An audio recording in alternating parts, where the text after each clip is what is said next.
Hello friends, तो कैसे आप सब लोग। उम्मीद है सब लोग खैरियत से होंगे, आफियत से होंगे। तो आज हमारे साइंस का लेक्चर नंबर 3 है और जिसमें मैंने लॉज ऑफ मोशन को पढ़ाना है।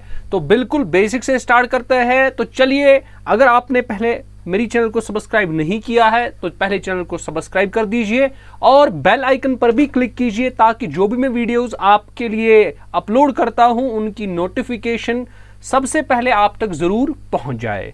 और मैंने इससे पहले मैथमेटिक्स भी पढ़ाया है, स्टैटिस्टिक्स भी पढ़ाया है और साथ साथ इकोनॉमिक्स भी हो रहा है और कंप्यूटर भी चल रहा है। तो सारे चीज़ें देखने के लिए आप वीडियोस देख सकते हैं और उसका मटेरियल अगर आपको चाहिए आप टेलीग्राम, मेरी टेलीग्राम चैनल है उस पर जा सकते हैं, वहाँ पे सारा मटेरियल आप ले सकते हैं। टेलीग्राम की लिंक जो है वो डिस्क्रिप्शन में आपको मिल जाएगी।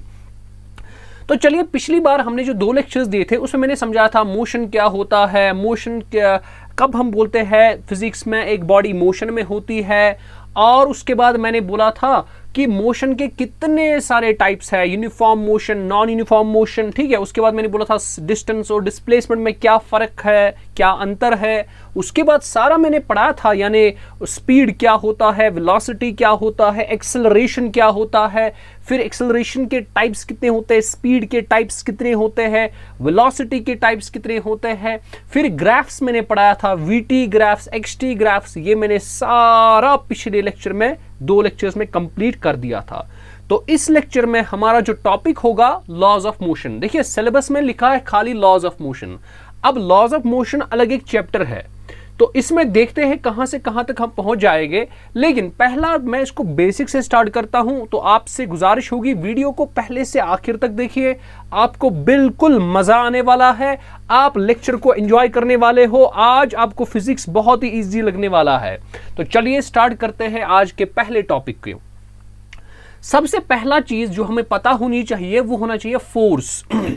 सर जी, फोर्स क्या होता है? देखिए, मान लेते हैं अगर आपके पास ये ब्लॉक है, लेट सपोज ये कोई ऑब्जेक्ट है, लेट सपोज इसका मास m है।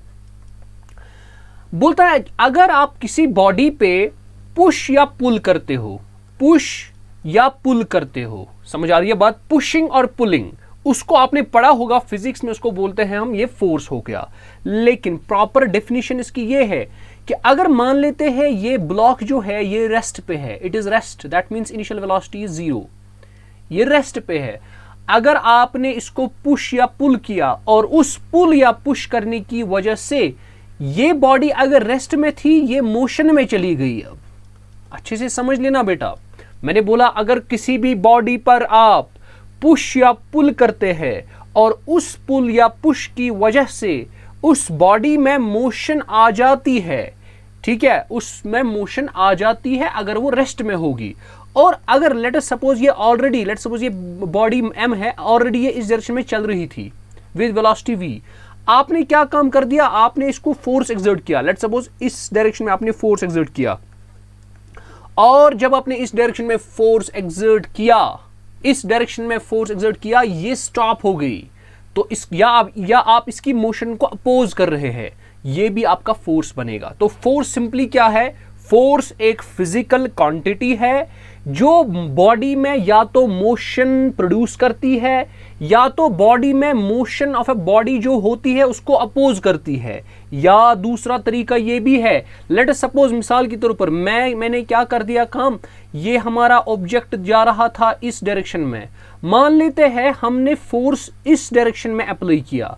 तो आपको क्या लगता है अगर मैं फोर्स इस डायरेक्शन में धक्का दूंगा आपकी बॉडी अब इस डायरेक्शन में चलने लगेगी। दैट मींस यहां पे सिर्फ डायरेक्शन चेंज हो गई। इसका मतलब ये हो गया। अब फोर्स की डेफिनेशन पूरा सुन लो।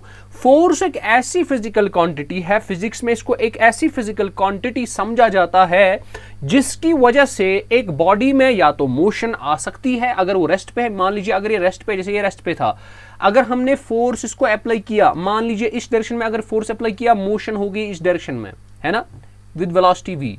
मान लीजिए एक बॉडी मोशन में थी, हमने उसको अपोजिट डायरेक्शन में फोर्स अप्लाई किया जिसकी वजह से वो रेस्ट पे आ गया, लेट्स सपोज, या उसकी मोशन अपोज हो गई, ठीक है। और या हमने क्या कर दिया काम, हमने फोर्स एक ऐसी क्वांटिटी होती है जिसकी वजह से आप डायरेक्शन ऑफ मोशन चेंज करवा सकते हो। अगर ये मास और ये बॉडी इस डायरेक्शन में चल रही थी, हमने इस डायरेक्शन में फोर्स अप्लाई किया, मान लेते हैं हमारी बॉडी इस डायरेक्शन में चली गई, ठीक है, तो ये हमारा फोर्स होता है। आई होप आपको ये समझ आया होगा। अब चलते हैं आगे। सर फोर्स के टाइप्स भी होते हैं? हाँ बेटा, फोर्स के टाइप्स भी होते हैं। Number 1 is balanced force. देखिए बैलेंस्ड फोर्स क्या होता है, मान लीजिए ये आपके पास ब्लॉक है जिसका मास m है, ये ब्लॉक है जिसका मास m है, आपने यहां से भी फोर्स किया। फोर्स का यूनिट क्या होता है, याद रखना है, SI unit of force is Newton. SI unit of force is Newton. यहां पे मैं लिख लेता हूं, SI unit of force is Newton. अगर आपको कोई एग्जाम में आएगा what is the SI unit of force, आपको बोलना है इट इज न्यूटन। ठीक है, चलिए फिर आगे। अब समझ लेना है, मान लीजिए हम अब टाइप्स ऑफ फोर्स पढ़ रहे हैं। फोर्स के बहुत सारे टाइप्स हैं। जैसे मिसाल के तौर पर अगर हमारे पास ये ब्लॉक है, ये हमारा ब्लॉक है, ठीक है, और इस ब्लॉक का मास है m, हमने इस डायरेक्शन में फोर्स अप्लाई किया, लेट्स सपोज 10 न्यूटन। हमने इसके अपोजिट डायरेक्शन में भी 10 न्यूटन अप्लाई किया। बताइए जब हम इन दोनों का नेट इफेक्ट देखेंगे, ये ओवरऑल क्या इफेक्ट दिखाएंगे ये दोनों फोर्सेस, आपको सिंपल से पता है। अगर इस डायरेक्शन में आप 10 न्यूटन करोगे अप्लाई, इस डायरेक्शन से भी 10 करोगे अप्लाई, दैट मींस बॉडी कहीं से चलेगी नहीं। दैट मींस ऐसा लगेगा कि फोर्स है ही नहीं। जब आप बहुत सारे फोर्सेस अप्लाई करोगे एक बॉडी पे, मान लीजिए ये बॉडी है, इसका मास m है, यहां से भी फोर्स है, यहां से भी फोर्स है, यहां से भी फोर्स है, यहां से भी फोर्स है, और सभी फोर्सेस का रिजल्टेंट जो है, नेट इफेक्ट जो है, ओवरऑल इफेक्ट जो है वो 0 आ रहा है। उसकी वजह से बॉडी में कोई चेंज नहीं आ रही है। अगर बॉडी रेस्ट में है तो रेस्ट में ही रहती है, अगर बॉडी मोशन में है तो अगर बॉडी मोशन में है विद वेलोसिटी v, और इन सारे फोर्सेस को एक्ट करने के बाद बॉडी में वही मोशन आती है विद सेम वेलोसिटी, तो हम कहेंगे जो फोर्स हमने इस पे अप्लाई किए दोज वेर बैलेंस्ड फोर्सेस। तो क्या बोलते हैं हम बैलेंस्ड फोर्स की डेफिनेशन, जब हम बहुत सारे नंबर ऑफ फोर्सेस अप्लाई करते हैं एक बॉडी में और उस बॉडी में उन सारे फोर्सेस का नेट इफेक्ट 0 होगा, ओवरऑल इफेक्ट कैंसिल होगा, यानी एक फोर्स दूसरे फोर्स को कैंसिल करता है। ये आपस में अगर ऐसा हो रहा है, सारे फोर्सेस एक दूसरे को कैंसिल कर रहे हैं, ओवरऑल इफेक्ट 0 बन रहा है, तो जो फोर्सेस हमने अप्लाई किए थे उनको बोलते हैं बैलेंस्ड फोर्सेस। अब बैलेंस्ड फोर्स की एक खासियत है कि ये खाली ये तो मोशन में नहीं ला सकता। अगर एक बॉडी रेस्ट में है, ये इसको मोशन में नहीं ला सकता है। अगर एक बॉडी रेस्ट में है, मोशन में है, उसको रेस्ट में नहीं ला सकता है। मगर एक चीज जरूर कर देता है, ये शेप ऑफ द बॉडी को डिफॉर्म करता है। मिसाल के तौर पर आपने यहाँ पे मिसाल समझ लीजिए, यहाँ पे ये बॉल है, लेट्स सपोज फुटबॉल हमने बना लेते हैं, ये फुटबॉल है। अगर आप यहाँ से भी फोर्स अप्लाई करोगे, यहाँ से भी फोर्स अप्लाई करोगे, मान लीजिए 1 न्यूटन यहाँ से भी, 1 न्यूटन यहाँ से भी, बॉल तो कहीं उधर इधर चलेगी नहीं। बॉल, ये फुटबॉल है, बॉल तो कहीं उधर इधर चलेगी नहीं, लेकिन बॉल की शेप डिफॉर्म हो जाएगी। आप देखोगे आपके यहाँ पे बम्प्स हो जाएंगे, ऐसे है ना, ऐसे प्रोड्यूस हो जाएंगे, ठीक है। तो ये बैलेंस्ड फोर्स होता है। वाइल एज अगर आपने ऐसा ब्लॉक लिया, लेट्स सपोज मास m, उस पर नंबर ऑफ फोर्सेस अप्लाई हो रहे हैं, उस पर भी बहुत सारे अप्लाई फोर्स हो रहे हैं। मिसाल के तौर पर आप समझ लीजिए ऐसे, लेट्स सपोज ऐसे, लेकिन यहां से 10 न्यूटन है, यहां से 3 न्यूटन है, तो बॉडी किस डायरेक्शन में जाएगी? बॉडी तो इसी डायरेक्शन में जाएगी विद फोर्स 7 न्यूटन, है ना। बॉडी नेट फोर्स तो होगा ना 7 न्यूटन, 10 में से 3 तो 7। इसका मतलब यहां पे ओवरऑल इफेक्ट 0 नहीं आता है। जब आपके पास एक बॉडी पर फोर्सेस बहुत सारे अप्लाई हो जाएंगे और उन फोर्सेस का ओवरऑल इफेक्ट 0 नहीं होगा, तब हम कहते हैं वो फोर्सेस जो इस पे अप्लाई हुए वो अनबैलेंस्ड फोर्सेस है। अनबैलेंस्ड का मतलब ओवरऑल इफेक्ट जो है, नेट इफेक्ट जो है वो 0 नहीं आता है। आई होप आपको और याद रखना है, अगर आपकी बॉडी रेस्ट पे है, ये आपकी बॉडी मिसाल के तौर पर ये रेस्ट में है, अगर आप चाहते हो कि ये बॉडी आपकी कहाँ ये मोशन में आनी चाहिए, उसके लिए आपको बैलेंस्ड नहीं अनबैलेंस्ड फोर्स की जरूरत है। इसी तरह अगर ये बॉडी लेट्स सपोज इनिशियली ये चल रही है विद वेलोसिटी v, आप ये चाहते हो कि इसकी वेलोसिटी कम करनी है या इसको रेस्ट पे ही लाना है, तो आपको उसके लिए अनबैलेंस्ड फोर्स यूज करना है। अगर आपने अनबैलेंस्ड फोर्स यूज नहीं किया, तब ये अगर आपने मान लीजिए बैलेंस्ड फोर्स यूज किया, बैलेंस्ड फोर्स की वजह से देखिए क्या, ये इस डायरेक्शन में चल रहा है, आपने यहां से भी 5 न्यूटन अप्लाई किया, यहां से भी 5 न्यूटन अप्लाई किया, बताओ क्या ये रेस्ट पे आएगा? अरे इस पे तो कोई असर नहीं पड़ेगा ना। अगर आपने बैलेंस्ड फोर्स यूज किया, जो बॉडी की वेलोसिटी होगी उसी वेलोसिटी से वो कंटिन्यू मूव करेगा। वेयरएज अगर बॉडी पर आपने अनबैलेंस्ड फोर्स का यूज किया तो उसकी वजह से बॉडी रेस्ट पे भी आ सकती है, उसकी वजह से जो रेस्ट में बॉडी होगी उसको मोशन में भी ला सकते हो, उसकी वजह से अगर आप डायरेक्शन भी चेंज करना चाहते हो बॉडी को, वो कर सकते हो। इसका मतलब बैलेंस्ड फोर्स से आपको कुछ होगा नहीं। ठीक है, चलते हैं हम तीसरे टाइप ऑफ फोर्स पर, जिसको बोलते हैं कांटेक्ट फोर्स। कांटेक्ट फोर्स होता है, मिसाल आप समझ लीजिए दरवाजा है, दिस इज अवर डोर। अगर आप इस डोर को ऐसे पुश या पुल करते हैं, पुश या पुल, आप सीधे कांटेक्ट करते हैं, पहले इसको आप इसको धक्का जब करते हैं ना, इसको कांटेक्ट करते हैं, आप बॉडी को कांटेक्ट करते हैं जब आप फोर्स अप्लाई करते हैं। तो इसका मतलब ये वो फोर्स होता है, कांटेक्ट फोर्स वो फोर्स होता है जो किसी बॉडी पर एक्सर्ट होता है और उस बॉडी पर उस फोर्स की वजह से या तो मोशन हो जाएगी या तो अपोज हो जाएगा मोशन का। ठीक है, लेकिन यहां पे कांटेक्ट के थ्रू फोर्स अप्लाई किया जाएगा, उस फोर्स को बोलते हैं कांटेक्ट फोर्स। अब दूसरा होता है फील्ड फोर्स या action at a distance force. यहां पर कांटेक्ट नहीं किया जाता है। मिसाल के तौर पर आपको मैं ऐसे बताऊंगा, ये बॉडी है, ये एट एन हाइट है, लेट्स सपोज ये ऑब्जेक्ट है, मान लीजिए ये ग्राउंड है। आपको पता है ग्राउंड का मतलब यहां पे एक ग्रेविटेशनल फील्ड होता है, क्योंकि ग्रेविटी, अर्थ में ग्रेविटी होती है ना। मान लीजिए ग्राउंड यहां पे नहीं लिखेंगे, हम लिखेंगे यहां पर ये अर्थ है, और अर्थ का आपको पता है ग्रेविटेशनल फील्ड होता है। अब जब इसका ग्रेविटेशनल फील्ड होगा, इसका मतलब जब ये बॉडी इधर हम छोड़ेंगे, इसको फ्री फॉल करवाएंगे, ये बॉडी सीधे नीचे आ जाएगी, अर्थ की ओर आ जाएगी। अब क्या अर्थ ने इस बॉडी को कांटेक्ट किया तब जाके इस पर फोर्स आया? नहीं, कोई कांटेक्ट नहीं आया।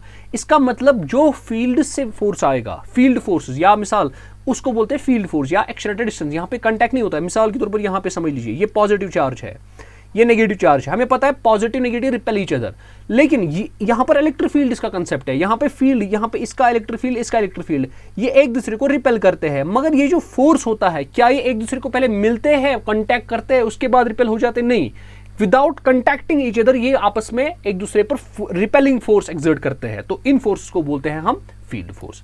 Sir ji types of force तो हो गया, अब आप समझा लीजिए इनर्शिया क्या होता है। देख लीजिए, फिजिसिस्ट ने सबसे पहले इसमें आ गया गैलीलियो आ गया, ठीक है, नहीं सबसे पहले आ गया एरिस्टोटल फैलासी, आपको याद नहीं रखना है, एरिस्टोटल ने कुछ चीज़ें गलत लिखी, फिर गैलीलियो आ गया, उसने एक्सपेरिमेंट एक किया, ठीक है, उसके बेसिस पे हमने इनर्शिया को डिस्कवर किया।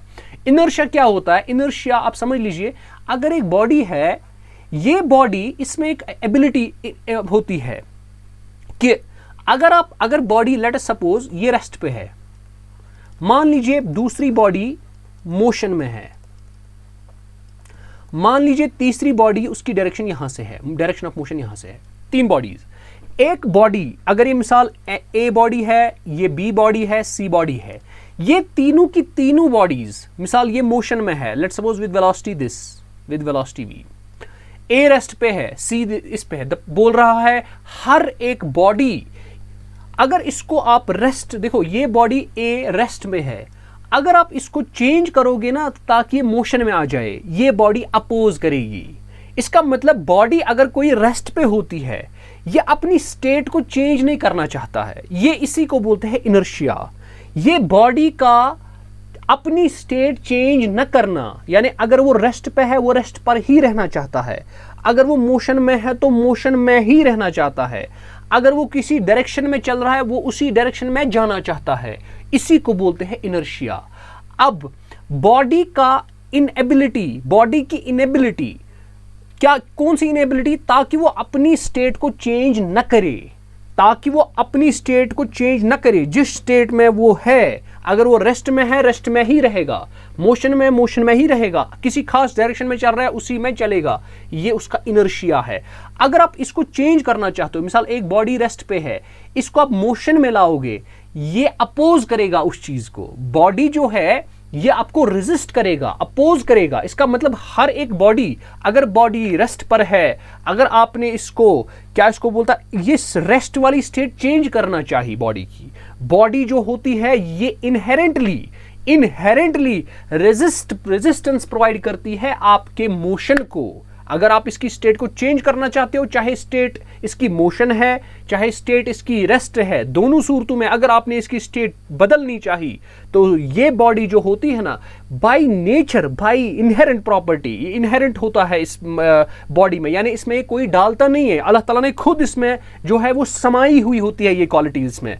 क्या कि जो बॉडीज अगर आप इसकी स्टेट चेंज करना चाहते हो वो आप अगर चेंज करना चाहते हो आप इसकी स्टेट, जो बॉडी होती है ना वो इस चीज को अपोज करता है। यही अपोजिशन, यही रेजिस्टेंस जो बॉडी दिखाता है ताकि अपनी स्टेट को ये चेंज न करे, इसी को बोलते हैं इनर्शिया। इसी को क्या बोलते हैं? इनर्शिया। अगर आप इनर्शिया को मेजर करना चाहते हो, मिसाल के तौर पर आपके पास ये body let's suppose of mass m1 है, ये बॉडी ऑफ मास m2 है। अगर आप इसमें मेजर करने चाहते हो कि भाई मुझे कैसे पता चलेगा किस में इनर्शिया कम है किस में इनर्शिया ज्यादा है। इनर्शिया क्या होता है? इनर्शिया नहीं होता है अपोजिशन, इनर्शिया होता है अपोजिशन। अब समझ लीजिए, मान लीजिए ये m1 जो है ना ये पहाड़ का है, it is the mountain, it is the mass of the mountain. मान लीजिए m2 is the mass of a cycle. जाहिर सी बात है, मान लीजिए आप इस पर फोर्स अप्लाई कर रहे हैं, खुद आप कर रहे हैं, आप इमेजिन कर रहे हैं मैं इस पर फोर्स कुछ अप्लाई, मिसाल के तौर पर 10 न्यूटन, हमें नहीं पता 10 न्यूटन कितना होता है, लेकिन समझ लीजिए कि जितना आप फोर्स कर सकते हो मैक्सिमम फोर्स, और वही 10 न्यूटन आप साइकिल पर भी कर सकते हो। लेकिन जब आप साइकिल पर करोगे, साइकिल चलता है, साइकिल चलता है, वो आपको लगता है कि अपोज नहीं करता है, लेकिन हालांकि वो अपोज करता है, लेकिन उसका अपोजिशन जो होता है, साइकिल जो आपको अपोजिशन दिखाता है, वो अपोजिशन आप के फोर्स को ओवरकम नहीं कर पाता, यानी आपका फोर्स उस पर भारी पड़ जाता है, उस अपोजिशन जो बॉडी दिखाती है। वेराज जो माउंटेन होता है, अगर आप उस पर वही 10 न्यूटन लगाओगे, क्या माउंटेन चलेगा? नहीं चलेगा। माउंटेन जो होता है ना वो रेजिस्ट करता है, वो अपने आप को, वो अपनी ये इस स्टेट को रेजिस्ट करता है, यानी अगर वो रेस्ट पे है आप उसको 10 न्यूटन लगा रहे हो, वो रेस्ट पर ही रहेगा। जब वो रेस्ट पर ही रहेगा दैट मींस उसने अपोजिशन प्रोवाइड की जो आपने फोर्स अप्लाई किया था। अब मसला यहां पे एक चीज हो गया, इसका मतलब इनर्शिया किस में ज्यादा? इनर्शिया माउंटेन में ज्यादा, क्योंकि वो चला ही नहीं, सेम फोर्स पे साइकिल चला लेकिन सेम फोर्स पे माउंटेन ने अपनी स्टेट चेंज नहीं की। इसका मतलब माउंटेन का इनर्शिया ज्यादा, साइकिल का इनर्शिया कम। रीजन क्या? रीजन ये है क्योंकि साइकिल का मास कम, इसका मतलब, और माउंटेन का मास ज्यादा, इसका मतलब जितना मास ज्यादा उतना इनर्शिया ज्यादा, जितना मास कम उतना इनर्शिया कम। इसीलिए मैंने लिखा inertia is directly proportional to the mass. जितना मास ज्यादा होगा ना उतना आप बॉडी की स्टेट चेंज नहीं कर सकते हो। जितना मास ज्यादा होगा, मिसाल के तौर पर आप समझ लीजिए एक जहाज है, एरोप्लेन है, ये तो हो गया रेस्ट वाली एग्जांपल। अब मैं दूंगा मोशन वाली एग्जांपल। ये एरोप्लेन है, मान लीजिए यहां पर एक क्या है, ये कागज है, ठीक है, ये प्लेन पेपर है। अब एरोप्लेन जब चलता है, प्लेन पेपर भी चलता है, आपने क्या कर दिया काम? एरोप्लेन की रुकाने की कोशिश की, प्लेन पेपर को रुकाने की कोशिश की। आप देखोगे प्लेन पेपर रुकेगा, आप इसको रेस्ट पे ला सकते हो, अरे भाई हाथ लगाओ ऐसे करो, लेकिन वही हाथ एरोप्लेन को लाओ, हाथ उड़ जाएगा। क्यों उड़ जाएगा? बिकॉज एरोप्लेन का मास ज्यादा है, ये भी वेलोसिटी इसकी है, ठीक है, इसकी भी अपनी कुछ वेलोसिटी होगी, लेकिन एरोप्लेन रुकने वाला नहीं है, यानी अपनी स्टेट को चेंज करने वाला नहीं है। क्यों? क्योंकि इसके पास इनर्शिया ज्यादा है, तो जिसका इनर्शिया ज्यादा वो अपोजिशन ज्यादा दिखाएगा, उसकी स्टेट को आप चेंज नहीं कर सकते हो। समझ आ गया ना? इसके बाद अब इनर्शिया के टाइप्स होते हैं, एक को बोलते हैं इनर्शिया ऑफ रेस्ट, एक को बोलते हैं इनर्शिया ऑफ मोशन, एक को बोलते हैं inertia of direction. Sir ji inertia of rest क्या होता है? एक बॉडी अगर वो रेस्ट में होगी, एक बॉडी अगर वो रेस्ट में होगी, वो हमेशा रेस्ट में ही रहना चाहती है। एक बॉडी जो रेस्ट में है वो हमेशा रेस्ट में ही रहना चाहती है, अनलेस एंड अनटिल कोई फोर्स उसको अनलेस एंड अनटिल कोई फोर्स, एक्सटर्नल फोर्स उस पर अप्लाई ना हो जाए। मिसाल के तौर पर ये बॉडी m है, मास m, ये बॉडी अगर रेस्ट में ही है, ये तब तक रेस्ट पर ही रहेगी जब तक कि ना कोई फोर्स इसको मोशन में लाएगा। तो इसका मतलब एक बॉडी का हमेशा रेस्ट पर ही रहना, ठीक है। मिसाल ये बुक आपने रखा, लेट्स सपोज आपने बुक कोई शेल्फ पे रखा। अब जब तक कि ना बुक जब तक कि ना बुक पर आप कोई फोर्स अप्लाई करोगे तब तक बुक कोई मोशन नहीं दिखाएगा, इसका मतलब तब तक बुक रेस्ट पर ही रहेगा। दैट मीन्स इसी को बोलते हैं इनर्शिया ऑफ रेस्ट। एक सबसे बहुत अच्छी एग्जांपल बस की मैं लूंगा। जब आप बस में होते हो, मान लीजिए बस बिल्कुल रेस्ट पे है, ये मान लीजिए ये बस है, दिस इज अवर बस, और इसमें आप यहां पर है, मान लीजिए आप, ये आपकी टांगे है, ठीक है, ये आपके पैर है।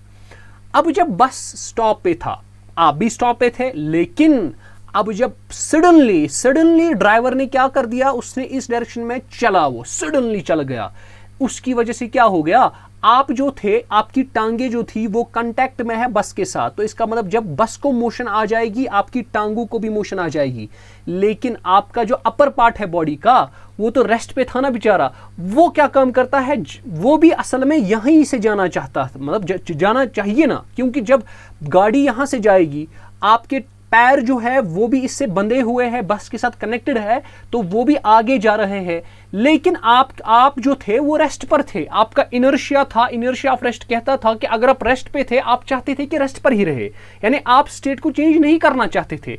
लेकिन बस जब आगे चली, ये टांगे भी इसके साथ कनेक्टेड है, तो ये भी आगे चलने लगी, लेकिन जो अपर पार्ट ऑफ बॉडी है इसमें इनर्शिया है, ये अपने रेस्ट को चेंज नहीं करना चाहता है। इसीलिए आप देखोगे जब गाड़ी आगे चलती है आपका जो अपर पोर्शन है ना वो पीछे की तरफ जाता है, आपको जर्क लग जाता है पीछे की तरफ जब सडनली फॉरवर्ड ड्राइवर कर देता है गाड़ी को। या आप देखोगे जब सडनली जब, या अगर किसी ने बाइक चलाई होगी, मान लीजिए बाइक, जब मैंने भी बाइक पहले सीखी तो हम क्या करते थे, हम सडनली इसको क्या करते थे, क्लच जो होती है, क्लच जो होती है, अब सडनली अगर आप पूरी इकट्ठे ऐसे ही छोड़ोगे ना, आप पीछे की तरफ जाते हो। व्हाई? बिकॉज जब आप सडनली आगे जाओगे आपकी बॉडी रेस्ट पर होती है, आपकी बॉडी अपनी स्टेट को चेंज नहीं करना चाहती है, इसीलिए वो पीछे की तरफ जाती है, वो आगे नहीं जाती है, आगे जाने का अपोज करती है। अगर बॉडी को आपने आगे की तरफ धकेला तो ये बॉडी जो होती है ना पीछे जाती है। आपको पीछे क्यों जरूरत मिलती है, वो इनर्शिया ऑफ रेस्ट की वजह से है। आई होप आपको समझ आया होगा। इसी तरह इनर्शिया ऑफ मोशन, अगर एक बॉडी मोशन में है वो कंटिन्यूअसली मोशन में ही रहेगी जब तक कि ना कोई फोर्स इसको डिस्टर्ब करे, जब तक कि ना कोई इस पर फोर्स अप्लाई हो जाए। इसकी सबसे बड़ी एग्जांपल क्या है, यही इसको क्या बोलते हैं, गाड़ी। आप समझ लीजिए ये बस है, आपने बस में क्या किया काम, लेट्स सपोज ये आप है, ये आप है बेटा, ठीक है। अब बस क्या कर रही थी, इस डायरेक्शन से मूव कर रही थी, इस वेलोसिटी से। आपने बस को ब्रेक दी, जब आपने बस को ब्रेक दी, ब्रेक का मतलब होता है इस डायरेक्शन में फोर्स अप्लाई करना। जब आपने इस डायरेक्शन में फोर्स अप्लाई किया, आपकी टांगे इस बस के साथ जुड़ी हुई थी, तो इसका मतलब आपकी वेलोसिटी डायरेक्शन से थी। लेकिन जब आपने फोर्स स्टॉप किया, अब आपकी बॉडी कहां से चली जाएगी, यानी मतलब टांगे इस डायरेक्शन में, क्योंकि बस जब इस डायरेक्शन में चली जाएगी आपकी बॉडी भी, ब्रेक का मतलब यही होता है ना, इस डायरेक्शन में फोर्स आ जाएगा। जब आपकी टांगों पर इस डायरेक्शन में फोर्स आएगा, लेकिन आपका जो upper part of the body है वो क्या है, वो इनर्शिया ऑफ मोशन में है। वो अगर इस डायरेक्शन से जा रहा था, यानी मोशन से जा रहा था, इधर से उसकी मोशन थी, तो बॉडी क्या चाहती है कि वो इधर ही से मोशन में रहे, वो कंटिन्यूअसली अपनी वेलोसिटी को कम नहीं करना चाहेगा। अगर उसकी 10 मीटर पर सेकंड वेलोसिटी थी, वो इसी वेलोसिटी को मेंटेन करना चाहेगा due to the inertia of motion. तो इसीलिए आप देखोगे जब सडनली ब्रेक मारी जाती है, आप इसको क्या करते हो काम, जब ब्रेक मारी जाती है, इसका मतलब जब इसको पीछे की तरफ मिलता है पुश इस बॉडी को, लेकिन ये रेजिस्ट करती है उस पीछे वाले पुश को। उस पीछे वाले पुश को ओवरकम करने के लिए ये बॉडी आगे चली जाती है। आपने देखो जब ब्रेक सडनली मारते हैं तो पैसेंजर आगे की तरफ उसका मुंह आ जाता है, ठीक है। वो रीजन भी यहां पर है, फिजिक्स पावर है, फिजिक्स एवरीथिंग इज फिजिक्स। अब दूसरा होता है इनर्शिया ऑफ डायरेक्शन। एक बॉडी अगर वो किसी खास डायरेक्शन में जा रही है, वो उसी डायरेक्शन में तब जाएगी जब तक कि ना कोई फोर्स उसको उसकी डायरेक्शन को चेंज करना चाहती है। इसका मतलब जिस डायरेक्शन में बॉडी चल रही है, उस बॉडी का इनर्शिया ये कहता है कि मैं उसी डायरेक्शन में चलूं, ठीक है, मैं अपनी डायरेक्शन को चेंज नहीं करूं। आगे चलते हैं हम Newton's first law of motion. अब हमारे पास न्यूटन बाबा आ गया। न्यूटन ने बोला अब हम लॉज देते हैं। सर जी पहला लॉ, न्यूटन्स फर्स्ट लॉ, इसने क्या बोला, इसने बोला एवरी बॉडी, यहां पे लिखते हैं every body continues to be in its state of rest और motion unless compelled by net external force. ये एक्चुअली इनर्शिया का ही है। ये जो Newton's first law of motion है, इसी में असल में इनर्शिया डिफाइन होता है, इसी से इनर्शिया डिफाइन होता है।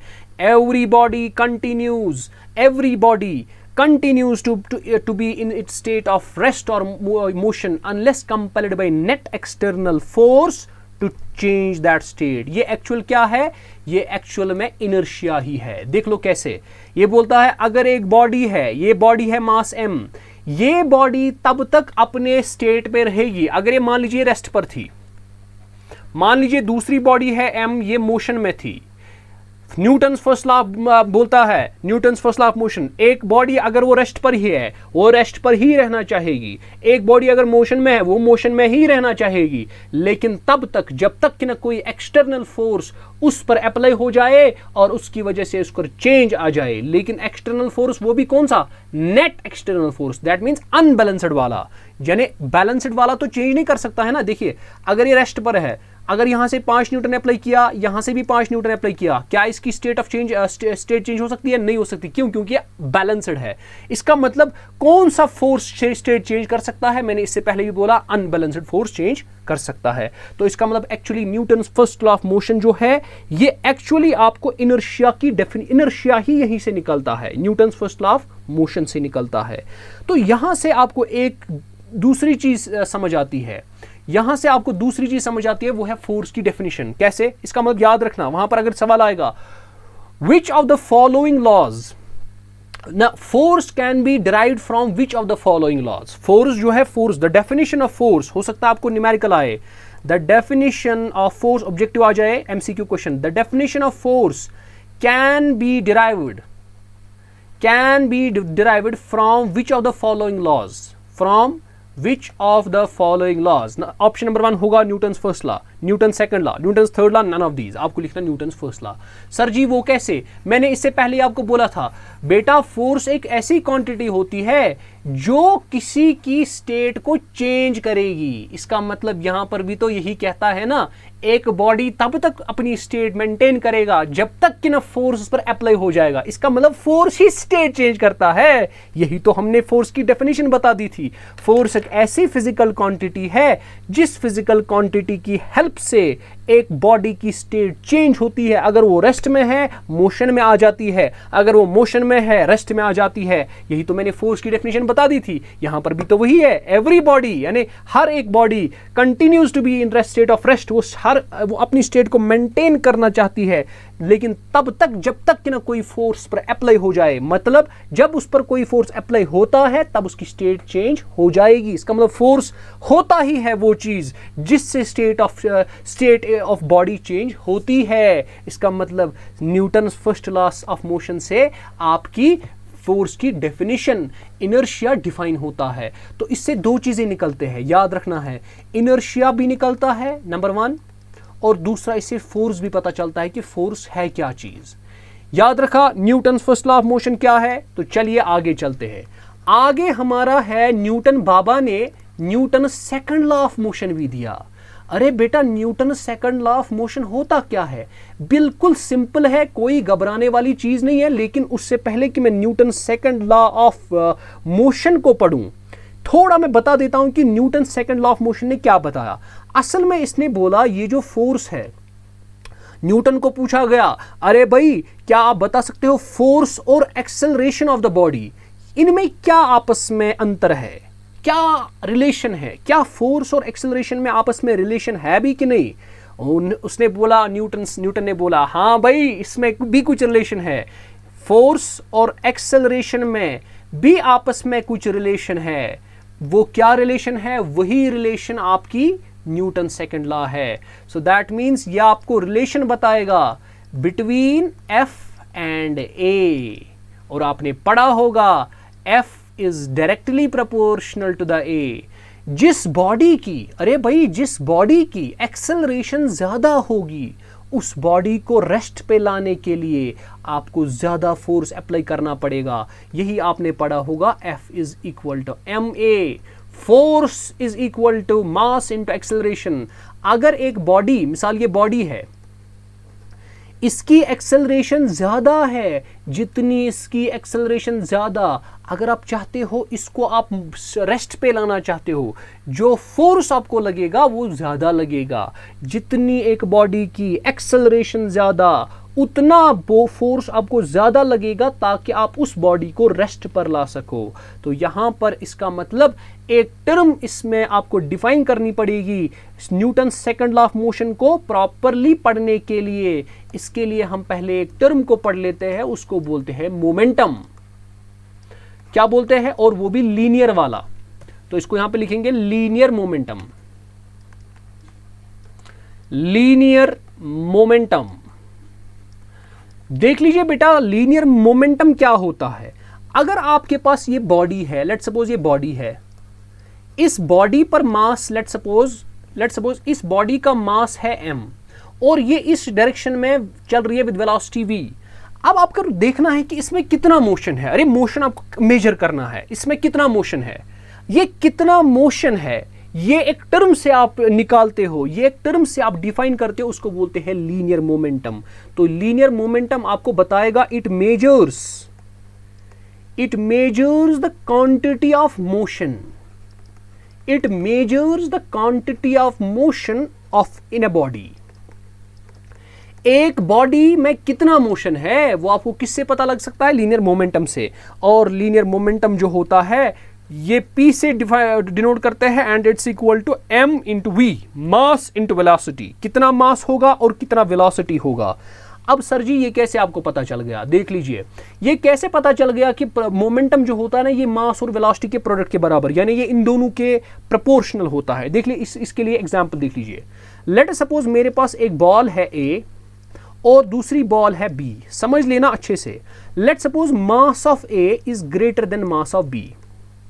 अब इसका मतलब mass of ball A, mass of B। अब समझ लीजिए कि ये दोनों एक ही वेलोसिटी से जा रहे हैं, इस डायरेक्शन में एक ही वेलोसिटी से जा रहे हैं। अब जरा मुझे बताओ आपको किस में ज्यादा फोर्स लगेगा? अरे भाई आपको किस में ज्यादा फोर्स लगेगा ताकि आप उसको स्टॉप कर सको?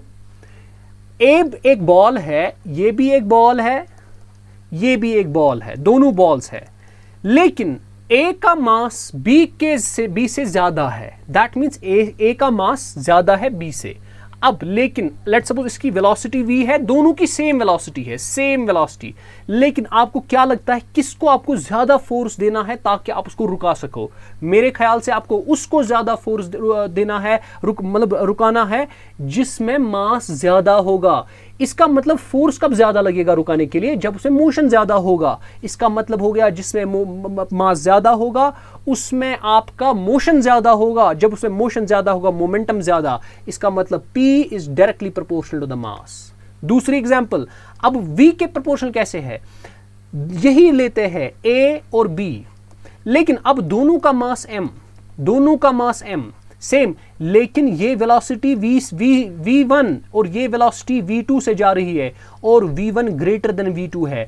v1 की वेलोसिटी ज्यादा, v1 is greater than v2, that means a की वेलोसिटी ज्यादा है b से। आपको क्या लगता है किसको ज्यादा फोर्स लग सकता है रुकाने के लिए? जिसकी वेलोसिटी ज्यादा होगी उसको रुकाने के लिए आपको ज्यादा फोर्स देना पड़ेगा। तो इसका मतलब जिसकी वेलोसिटी ज्यादा उसको रुकाने के लिए फोर्स ज्यादा। इसका मतलब हो गया जब उसको रुकाने के लिए फोर्स ज्यादा देना है, इसका मतलब उसमें ज्यादा मोशन थी।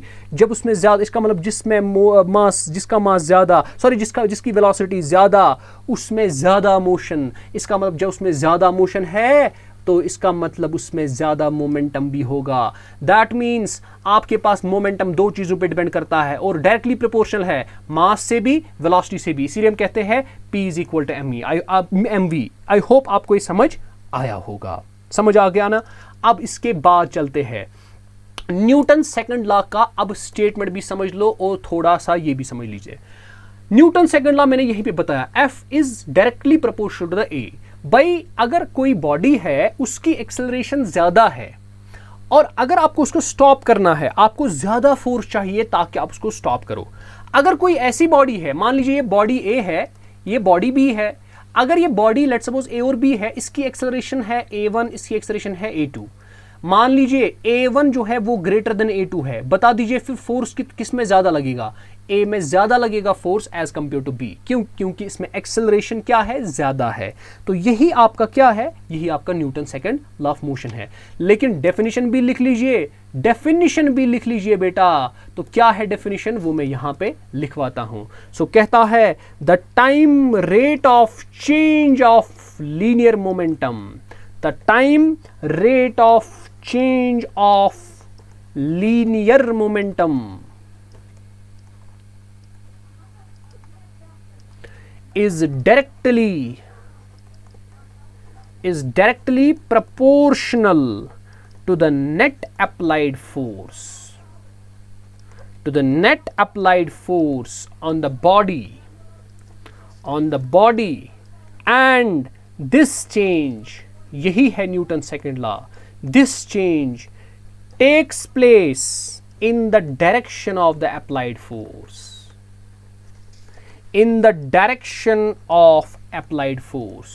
अब सर इसका मतलब क्या होता है? इसका मतलब वही होता है, जो बॉडी ज्यादा एक्सेलरेशन से चल रही है उस बॉडी को स्टॉप करने के लिए ज्यादा फोर्स की जरूरत होती है। यही बताता है the time rate of change of linear momentum. इसका मतलब ये भी होता है, ये जो फोर्स होता है ना, it is directly proportional to the rate of change of linear momentum. अब जितना आपकी चेंज हो जाएगी लीनियर मोमेंटम, उसी पे आपको फोर्स भी डिपेंड करेगा। ये भी वही कहता है। ये अगर आपको इस स्टेटमेंट समझ नहीं आ रहा है, ये आप समझ लीजिए कि वही है जो हमने इससे पहले भी पढ़ा था। क्या पढ़ा था? जिस बॉडी की एक्सेलरेशन ज्यादा है उस बॉडी को रुकाने के लिए, जिस बॉडी की एक्सेलरेशन ज्यादा, उस बॉडी को स्टॉप करने के लिए आपको ज्यादा फोर्स की जरूरत है। यही आपका Newton's second law of motion है। अब बहुत ही मशहूर, अब चलते हैं एक और चीज को बोलते हैं यूनिट्स ऑफ फोर्स। मैंने इससे पहले बोला, सर जी आपने क्या बोला? SI यूनिट जो होता है फोर्स का, SI यूनिट जो होता है फोर्स का, वो न्यूटन होता है। सर जी वो समझ आ गया, लेकिन ये भी बता दीजिए कि CGS यूनिट क्या होता है? CGS यूनिट जो होता है बेटा वो डाइन है, DYNE, डाइन। और याद रखना है एक डाइन जो होता है that is equal to 1 gram centimetre per second square, और एक न्यूटन जो होता है N दैट्स इक्वल टू 1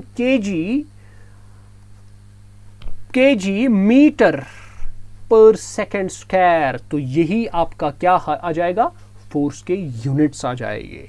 इसके बाद आ जाएंगे दूसरे चीज पे।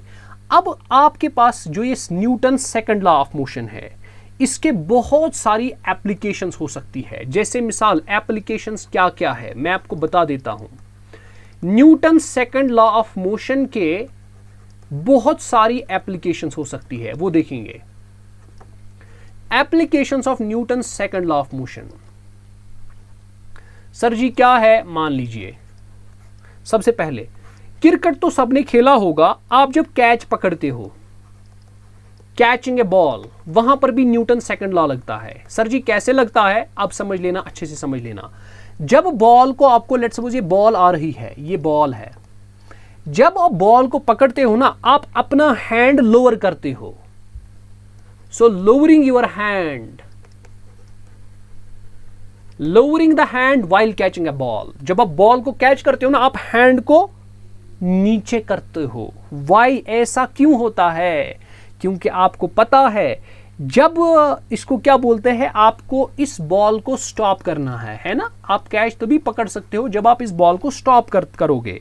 इसका मतलब ये हो गया, अगर आपने अपना हैंड नीचे नहीं किया तो ये हो जाएगा काम कि जो इस बॉल को टाइम लगेगा ना स्टॉप करने में, वो कम होगा। जो टाइम इसको स्टॉप करने में लगेगा वो कम होगा। और जब टाइम कम, याद रखना हमें अभी पढ़ा, F is directly proportional to the dp by dt। That means इसका मतलब यहां पे समझ आ रहा है टाइम के इनवर्सली प्रोपोर्शनल।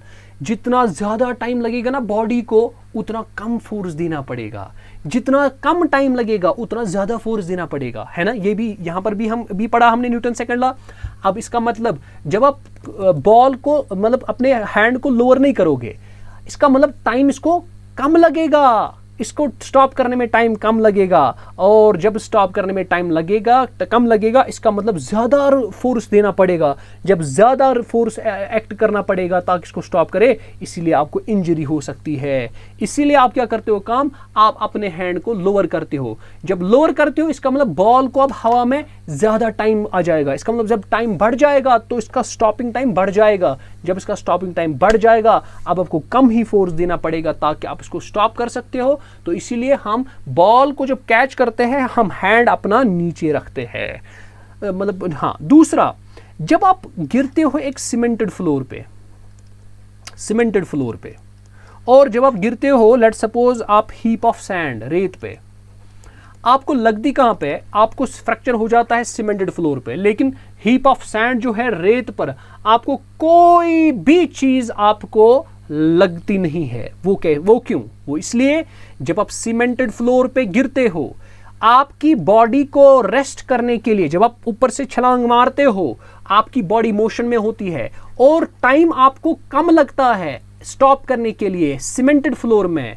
क्यों? क्योंकि सीमेंटेड फ्लोर पे जब आप गिरते हो आप अंदर नहीं जाते हो। इसका मतलब जब आप अंदर नहीं जाते हो, आप इसी पॉइंट पर आप जब मिसाल यहां पर गिरे, इसी पॉइंट पर आप स्टॉप हो जाओगे। इसका मतलब आपको स्टॉप करने के लिए टाइम कम लगा। जब टाइम कम लगा आपको ज्यादा फोर्स स्टॉप करने के लिए फ्लोर देती है। जब आपको ज्यादा फोर्स एक्सर्ट करती है आपको फ्रैक्चर हो जाता है।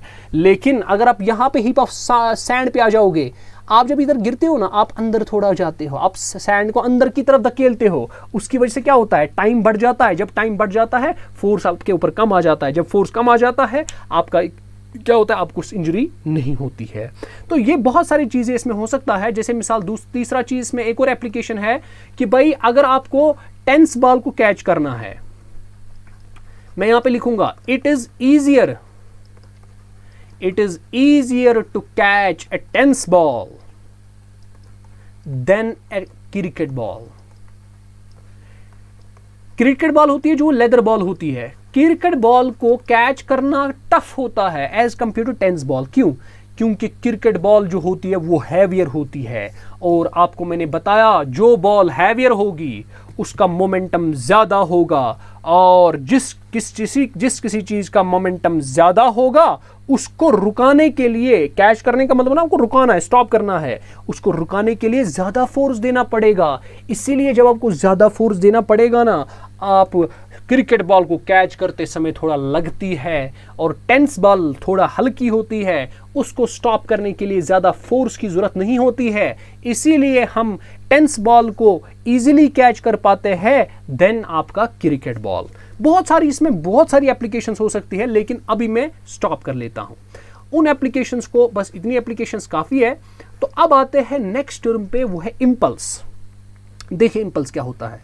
जब आपका किसी बॉडी पे, मान लीजिए ये बॉडी है, इसका मास m है, इस बॉडी पे आप छोटे इंटरवल ऑफ टाइम पे, बहुत ही छोटे इंटरवल ऑफ टाइम पे एक बहुत बड़ा फोर्स अप्लाई करोगे, बहुत बड़ा फोर्स।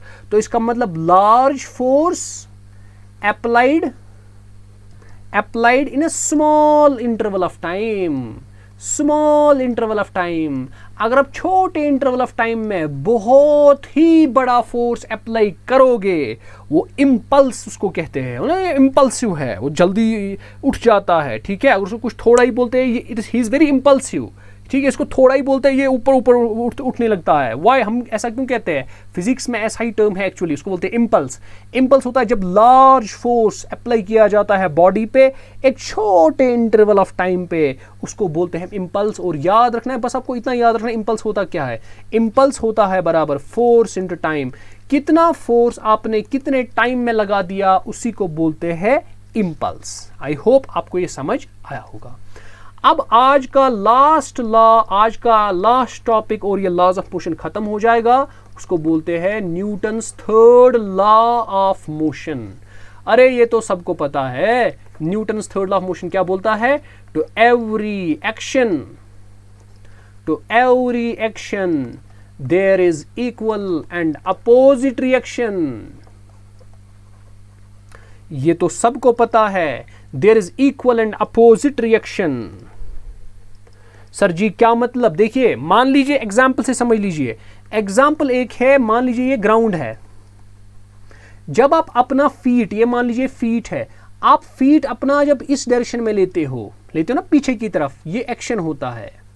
आपने ग्राउंड को पीछे की तरफ फोर्स लगा दिया, लेकिन to every action there is equal and opposite reaction, ये न्यूटन बोलता है। अगर किसी पर भी कोई एक्शन हो जाएगा तो वो बॉडी उस पर इक्वली और अपोजिट डायरेक्शन में रिएक्शन देती है। इसका मतलब अगर आपने ग्राउंड को इस डायरेक्शन में धकेला, इस डायरेक्शन में फोर्स अप्लाई किया इस डायरेक्शन में, तो आपको ग्राउंड इस डायरेक्शन में अप्लाई फोर्स करेगा, और इतना ही जितना आपने किया, तभी जाके आप चल पाते हो। आप ग्राउंड पे हम कब चलते हैं? मान लीजिए ये ग्राउंड है, ये आपका पैर है। पैर जब हम चलाते हैं, हम पीछे की तरफ धक्का देते हैं जमीन को, इसका मतलब इस डायरेक्शन में। जब हम ग्राउंड को पीछे की तरफ धकेलते हैं, धक्का देते हैं, ground Newton's third law of motion को फॉलो करते हुए, तो every action there is equal and opposite reaction, जितना आपने इस पर पीछे की तरफ फोर्स अप्लाई किया, उतना ही फोर्स ग्राउंड भी आप पर लगाता है, और उसी की वजह से आप आगे चलते हो।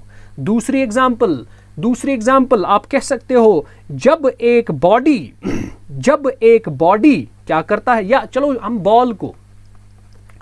बॉल जब हम ड्रॉप करते हैं फ्रॉम सम हाइट,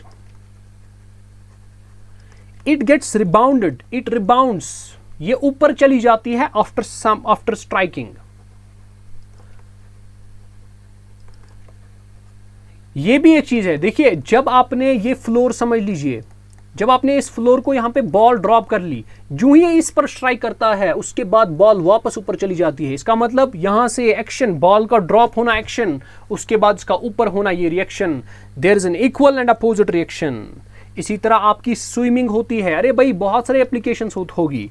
स्विमिंग, आप कैसे स्विम करते हो? मान लीजिए ये आप हो, ठीक है, तो ये मान लीजिए ये आप हो। अब जब आप स्विम करते हो, आप क्या करते हो काम? ये वाटर है, ये वाटर है ना।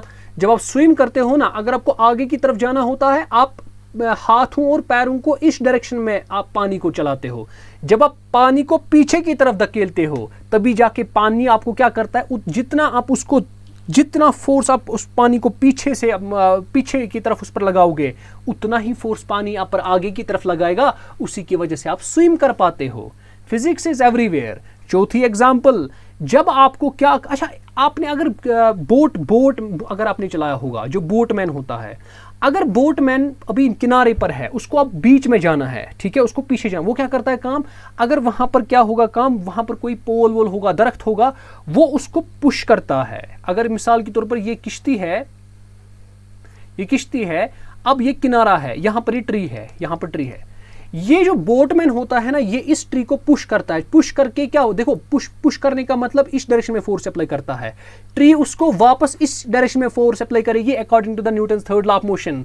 तो उसी की वजह से ये बोट जो है ये पानी की तरफ चली जाती है ना। उसके बाद पांचवा, आप क्या करते हो काम, आपने इसको क्या देखा ही होगा, रॉकेट जो होता है, रॉकेट में क्या होता है, देखिए अगर ये मिसाल के तौर पर ये रॉकेट है, इस तरह ये रॉकेट है।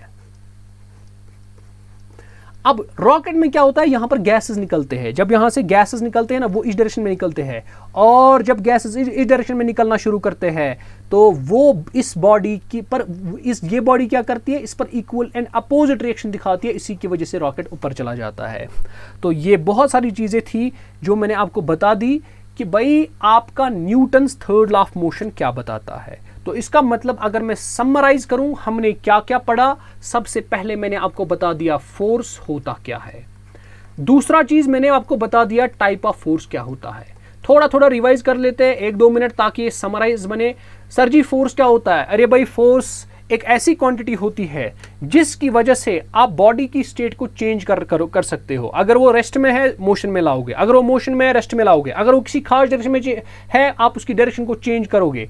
वो कौन सी क्वांटिटी है जिससे ये चीजें पॉसिबल हो सकती है, स्टेट चेंज कर सकते हो, फोर्स है। अब फोर्स की टाइप्स है, बैलेंस्ड फोर्स, अनबैलेंस्ड फोर्स, उसके बाद कॉन्टैक्ट फोर्स और फील्ड फोर्स। ये मैंने सारा आपको बता ही दिया। उसके बाद मैंने बताया इनर्शिया क्या होता है।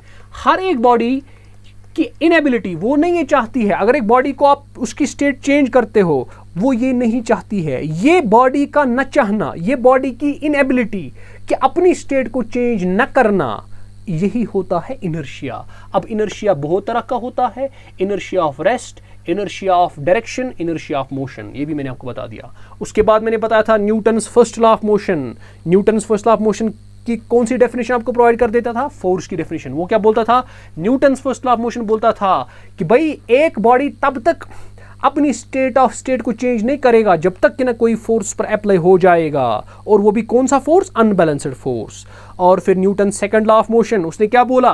भाई अगर एक बॉडी की एक्सेलरेशन ज्यादा है, आपको फोर्स भी ज्यादा देना पड़ेगा ताकि उसको स्टॉप कर सको। इसका मतलब जितना एक बॉडी का एक्सेलरेशन ज्यादा, उतना आपकी बॉडी जो होगी उसमें ज़्यादा आपको फोर्स देना पड़ेगा, और जितनी एक्सेलरेशन कम, उतना आपको कम फोर्स देना पड़ेगा ताकि आप उसको स्टॉप कर सको, है ना। उसके बाद हमने मोमेंटम भी पढ़ा था और Newton's third law of motion. तो ये हमारा लॉज ऑफ मोशन कंप्लीट हो गया। उम्मीद करते हैं, आशा करते हैं आपने लॉज ऑफ मोशन को अच्छे से समझ लिया होगा, प्रॉपरली आपने इसको देख लिया होगा। बस इतना ही हमारे सिलेबस में था। लॉज ऑफ मोशन यहाँ पे हमारा कंप्लीट होता है। नेक्स्ट लेक्चर में मैं आपके सामने इलेक्ट्रिसिटी का कॉन्सेप्ट लाऊंगा। इलेक्ट्रिसिटी होता क्या है, बिल्कुल वो भी डिटेल में पढ़ेंगे। बिल्कुल घबराने की जरूरत नहीं है, आप बस चैनल को सब्सक्राइब कर दीजिए।